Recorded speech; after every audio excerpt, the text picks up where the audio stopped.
In this remarkable world we live, we stand amazed at the grandeur of creation. We open our eyes and are amazed. We find creative design, but we also find chaos.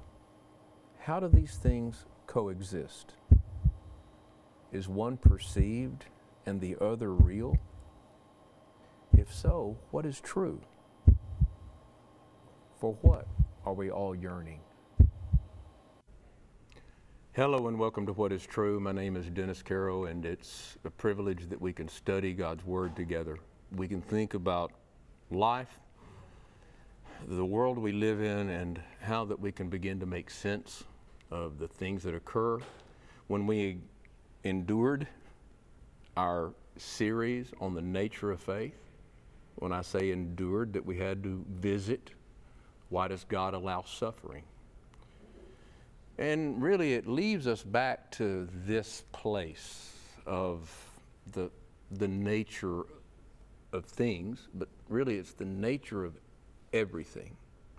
And we want to do this exercise of understanding and discernment from spiritual perspective, from a view of life under the sun. You know, we have the evidence of things hoped for, the evidence of things hoped for in our faith. But what evidence do we have of everything we see? What do we see in our lives in this world? And really we're saying, what do we see when it comes to this part of being human? We immediately can identify the distinction in the two. But what about you got a human being, and then you have being human. And what does being human really mean anyway? Because it's this distinguished by a more highly developed brain and a resultant capacity for articulate speech and abstract reasoning. That's going to become important in a minute, because I'm going to provide for you something in the nature of things that is more abstract than anything you may have ever tried to experience or live through. And it is just the fact that this is the reality. That, you know, life is a vapor. I mean, look, it just, that's it. Now we see it in the temporal stage and it happens in slow motion, but people just disappear. The picture that I provided for you of the Good Shepherd, I've been there 7 years. There is no one there now that was there then. The outward man, perishing. We talk about that every Sunday with them. Yet, the inward man being renewed day by day. You know, for this hand that is holding this other hand, this hand on the top, that is the hand that we see perishing. We see the other in its fleshly form growing. But we understand as it grows in that process that it's actually growing old. But what about the inward person?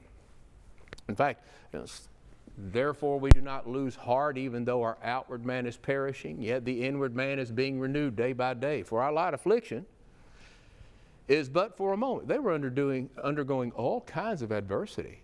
And they're saying, whatever that was, the suffering that they were enduring for right, working for them, a far more exceeding an eternal weight. Now that's an important word, because when you say outward man perishing, that's a weight. Inward man being renewed is a weight trying to get out of your body, but is working a far more exceeding and eternal weight of glory. While we do not look at the things that are seen, wait a minute, my lesson is the things that are seen. So I guess we got to find those things, and we're going to know what it looks like, because we don't need to look at it. But the things that are not seen, the things that we're going to look at, the nature of things, temporary. But the things that are not seen, they're eternal. So one of my favorite parts of this study is just talking about how all things become old. Boy, you couldn't have told me this a few years back. In fact, this is, I think, about a 1960. I'm 3 years old, I believe, in this catalog. And, you know, we go 75. Yeah, I need some bigger kid stuff. Oh, wait a minute, another year. The wish books are coming. It's coming. They'll be here in a couple of months for you.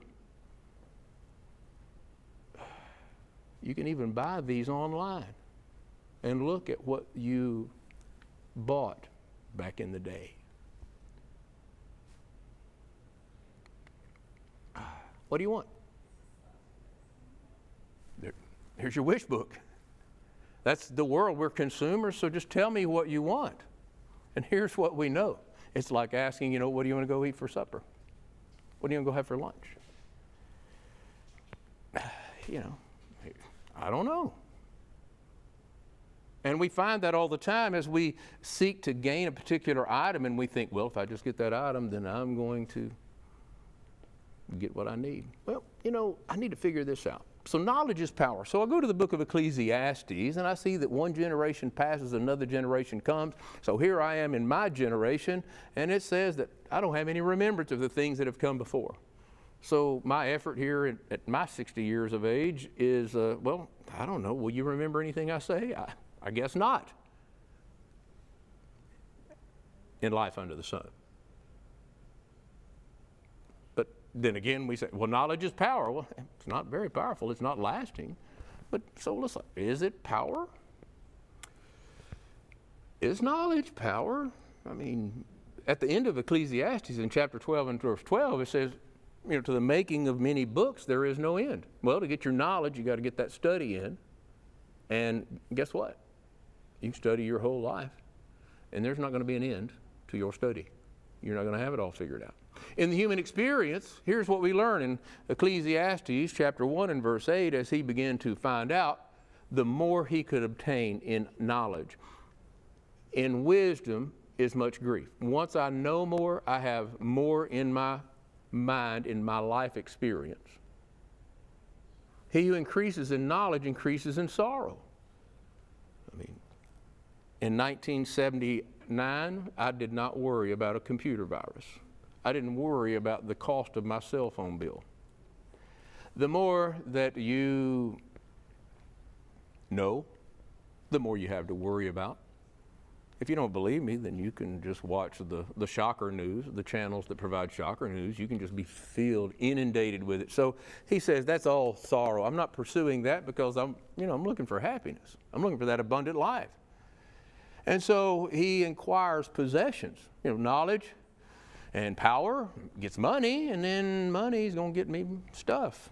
And we've all had this experience. I'll share, a personal one. There's that banana seat bicycle. That's best I could find on Google image because it's not around anymore. Now that's very disconcerting to me because when I was 9, I told my dad, you get me that bicycle with that banana seat and that high-rise handlebar, I'll never want another thing. 3 years later, 12 years old, if only I had a motorcycle. I get older, I get my motorcycle again. Extreme. And so I go, wait a minute. And my wife challenged me on that, sitting in the garage, the sense. And then, the reality. Let's get out of the picture. Here I'm gone. And there's my bike. Motorcycle may not be there yet, but probably will be. Oh, but you know what we have as consumers in our day? We have recycled. We can take that junk, and many of the products that you lavish in this room, they're made of recycled material. Most all of them in some form or another. And so what a wonderful idea in our consumerism that we can repurpose. Well, it's very popular today in the fashion industry. Oh, the other stuff that I bought before that was vogue, it's in the garage. And so it starts to look like that. And then it's time to move. And you make the declaration, I have too much stuff. And so you downsize from the big house to the smaller house. And then you downsize to a nursing facility that will provide you for everything. And all the stuff is gone. All of it. In your lifetime, if you live long enough. And even if it's not gone and you've got it stacked up around you, you're gone. But the truth is about all the stuff, he says, in light of that, light of this life under the sun, the nature of things, Ecclesiastes 2, I hated life, I hated my labor, in which I had toiled under the sun, because I must leave it to the man that will come after me, and who knows whether he'll be a fool. You can leave your fortune to the guy that comes behind you, and he'll just waste whatever it is that you spent your life earning. I turned my heart to despair. What happened? This depression? For all that he toiled under the sun, it was meaningless. And yeah, you'll see that in a powerful way one day. But you know, we're consumers. We need this stuff now. It's a purpose. Money's a defense. But here, the more you own, the more you risk losing. The more possessions you have, the more insurance you have to buy. Bought that ridiculous motorcycle, and I had to find somebody to insure it. And it goes on. And the other unique thing that we know, we've already lived with it, but we're already in process of looking at the next thing. And that's silver, that possession. If you love silver, you're not satisfied with silver. If you love sports cars, you're not satisfied with one sports car. And nor is he who loves abundance with increase. Once you get more, you just want more. And he said, this is vanity. There's no satisfaction, or there's no pleasure. What a void, senseless race, yeah, that I'm a part of, that you're a part of. Oh, what a change in dimension. We pursued all these things, and he says that, you know, the more you get, the more you have to worry about, the more you need insurance, the more you have, the more you may leave to somebody that's going to waste everything you worked your life for. Come to chapter 5 and verse 12. The sleep of a laboring man is sweet, whether he eats a lot or whether he eats little. That laboring man is in process of doing what God had given him to do. It's good and fitting for you to eat and drink, enjoy the good of your labor. It's talking about every time that this is performed, or it's set before you. Every man do have is given riches and wealth and power to eat of it. It's a heritage. It's, you know, to enjoy the good meal. It's the gift of God. It's a time for every purpose too. In chapter 3,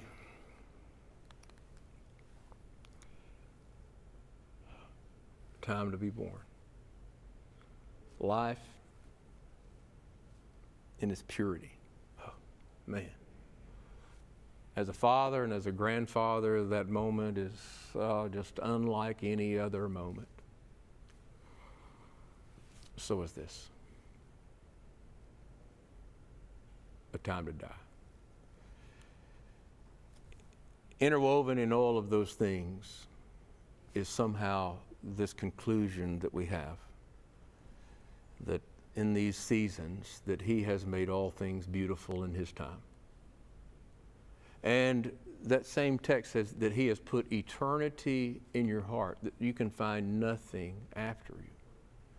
So while we seek for that germ of understanding it all, we never can quite grasp it, because the outward man is perishing.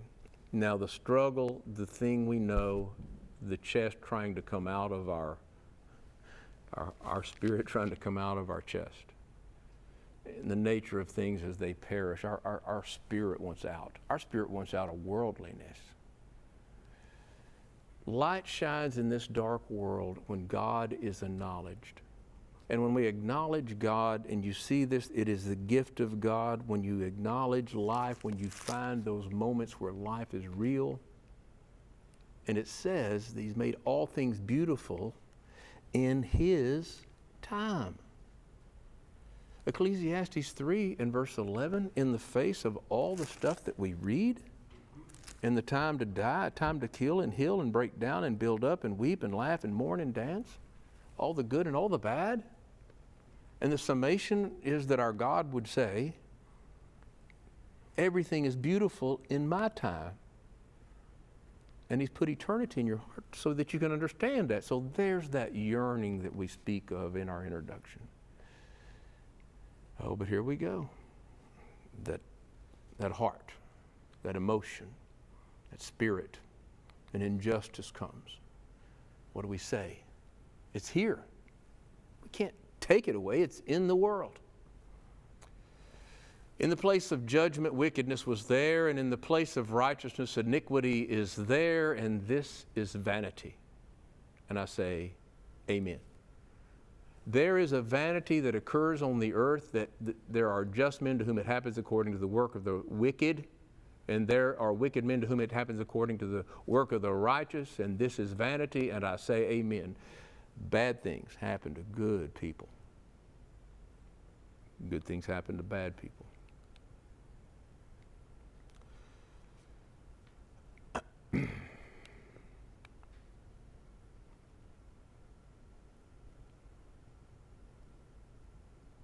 Injustice is real. And not all things are equitable. In the background image, we have tombs to the unknown. And how many have died in their lives in serving nobly, noble causes, the causes of righteousness, to be in a tomb such as this. Now,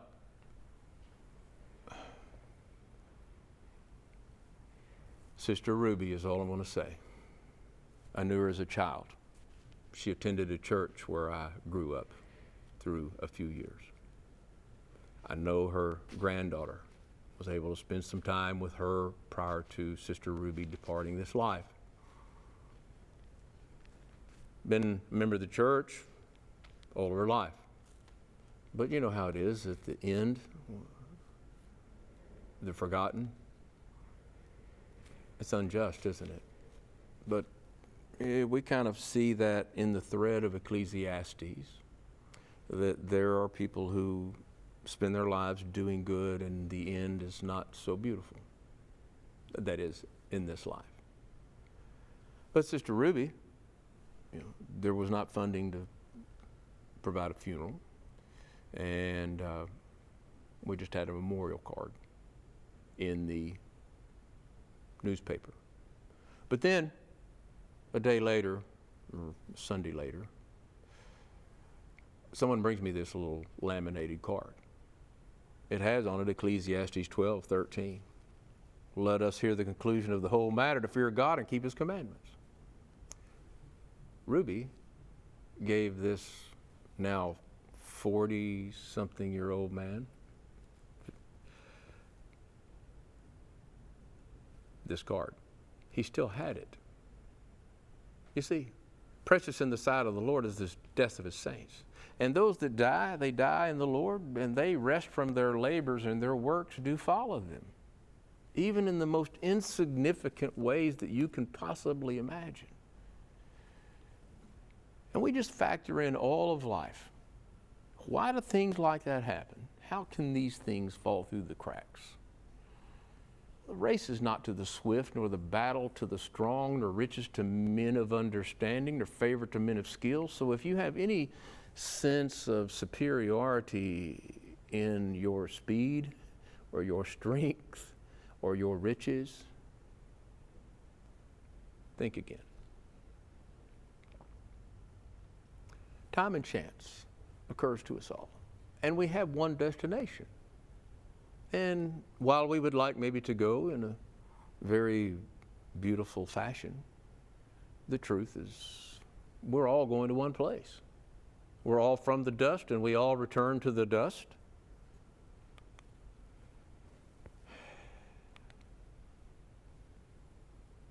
man goes to his eternal home. Now, when I read from that in Ecclesiastes 12, that's saying we're not home yet. And so as we look at the nature of everything, you can build it, you can move into it, you can establish your family in it, but it's not permanent. Treat it as such.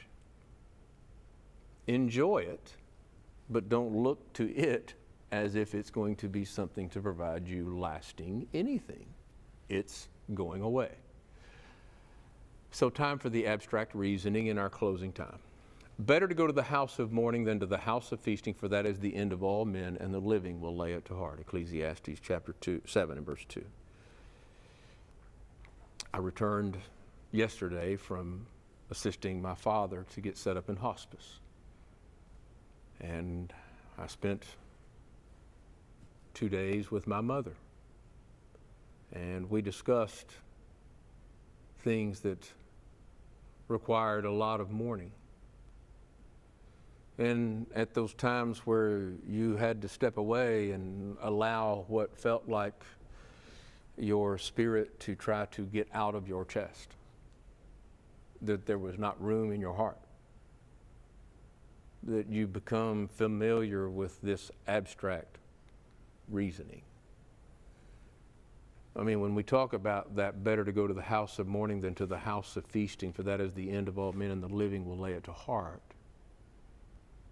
is we're speaking of this one and this one. It's which eye? What do we see with? How do we look? Through what lens?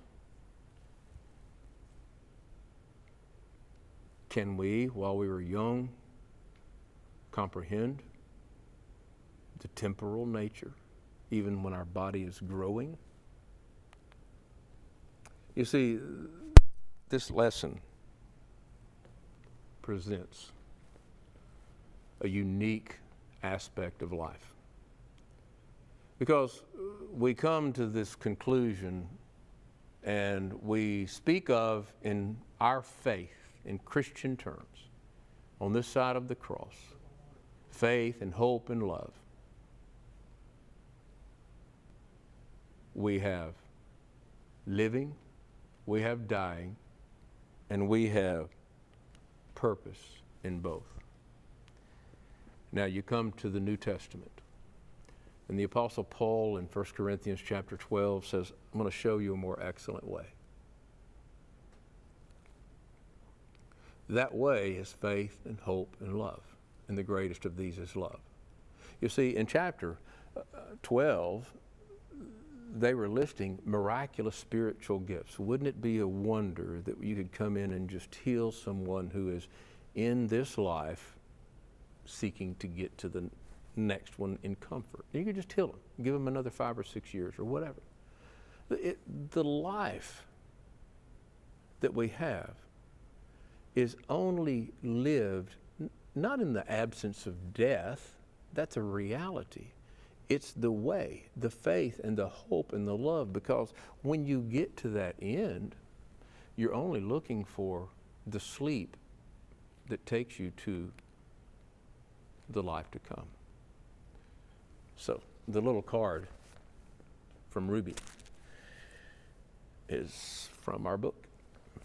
It was given to her while she was in her young age to someone who was younger, and now she has it in her history of the contribution. The unknown.